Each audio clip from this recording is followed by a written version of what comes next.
Breaking చూస్తున్నాం. అన్నా డీఎంకేలో చోటు చేసుకుంటున్న పరిణామాల నేపథ్యంలో డీఎంకే కూడా అలర్ట్ అయింది. తాజా రాజకీయ పరిణామాలపై దృష్టి సారించింది.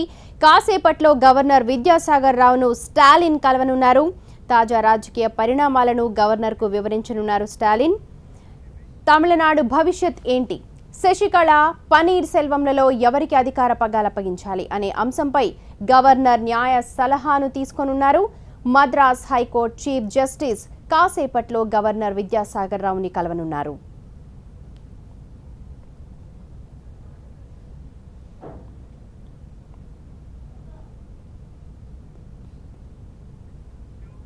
మరోవైపు విపక్ష నేత స్టాలిన్ గవర్నర్ను కలవబోతున్నారు.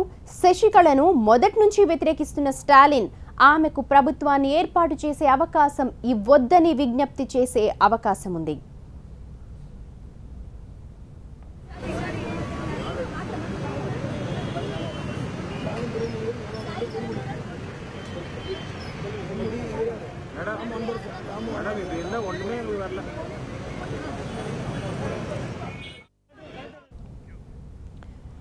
అప్డేట్స్ అందించడానికి మా ప్రతినిధి మురళి సిద్ధంగా ఉన్నారు. మురళి, ఊహించని మలుపులు తిరుగుతున్న తమిళనాడు రాజకీయాల్లో కీలక పరిణామాలు తిరుగుతూ ఉన్నాయి. కొద్దిసేపటి క్రితమే రాజ్భవన్ కి చేరుకున్న స్టాలిన్ గవర్నర్ తో భేటీ అయ్యారు. ఇప్పటి వరకు కూడా పన్నీర్ సెల్వం వర్సెస్ శశికళగా జరుగుతున్నటువంటి రాజకీయాల్లో ఒకసారిగా ఇప్పటి వరకు రజనీకాంత్ రాజకీయాల్లోకి రాబోతున్నారనే తెరపైకి వస్తే ఇప్పుడు స్టాలిన్ ఉన్నట్టుండి గవర్నర్ ని కలిశారు. అయితే ఉదయం వరకు మధ్యాహ్నం వరకు కూడా ఈ విషయం ఎక్కడా కూడా బయటకు రాలేదు. ఆయన ఉన్నట్టుండి అపాయింట్మెంట్ కోవడం, వెంటనే గవర్నర్ కూడా ఆయనకు అపాయింట్మెంట్ ఇవ్వడంతో ఇప్పుడే గవర్నర్ ని కలిశారు.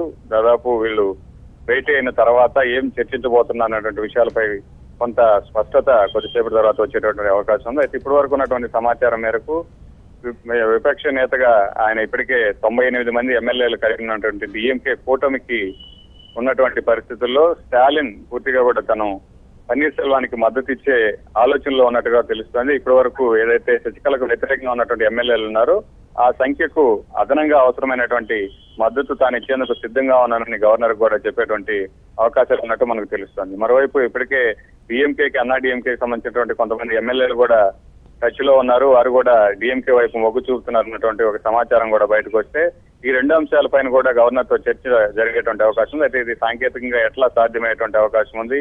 అన్నా డిఎంకే ఇప్పటికే కూడా మొత్తం 130 మంది ఎమ్మెల్యేలకు క్యాంపులో ఉన్నటువంటి ఎమ్మెల్యేల సంఖ్య అంతా బయట ఎంతమంది ఉన్నారన్నటువంటి విషయంపై ఒక స్పష్టత లేదు.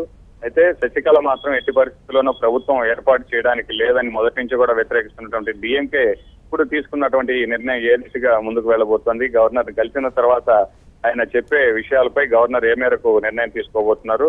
ఇప్పటికే నిన్న ఇద్దరు కూడా శాసనసభ పక్ష నేతగా ఎన్నికైన తర్వాత శశికళ తనకు ప్రభుత్వ ఏర్పాటుకు అవకాశం ఇవ్వాలని గవర్నర్ ను కోరితే ఆ తర్వాత పన్నీర్ సెల్వం కూడా ప్రభుత్వానికి సంబంధించి బలాన్ని నిరూపించుకునేందుకు తనకు అవకాశం ఇవ్వాలని కోరితే ఆయన ఏ నిర్ణయం తీసుకుంటారని అందరూ కూడా ఆసక్తిగా చూస్తే ఇప్పుడు ఊహించని విధంగా స్టాలిన్ గవర్నర్ తో భేటీ అయ్యారు. గవర్నర్ తో భేటీ అయిన తర్వాత ఈ విషయాలన్నీ కూడా చర్చించిన తర్వాత బయటకు వచ్చి ఆయన మీడియాతో మాట్లాడితే కొంత స్పష్టత వస్తుందని అందరూ కూడా చూస్తున్నారు. రైట్, మళ్ళీ ఊహించని మలుపులతో తమిళ రాజకీయాలు ఉక్కిరి బిక్కిరి చేసేస్తూ ఉన్నాయి, ఉత్కంఠ రేపుతూ ఉన్నాయి. శశికళ పనీర్ సెల్వం నిన్న గవర్నర్ విద్యాసాగర్ రావుని కలిసి విజ్ఞప్తులు చేశారు. ఇవాళ స్టాలిన్ కొద్దిసేపటి క్రితమే గవర్నర్ను కలిశారు. తాజా రాజకీయ పరిణామాలపై చర్చించారు.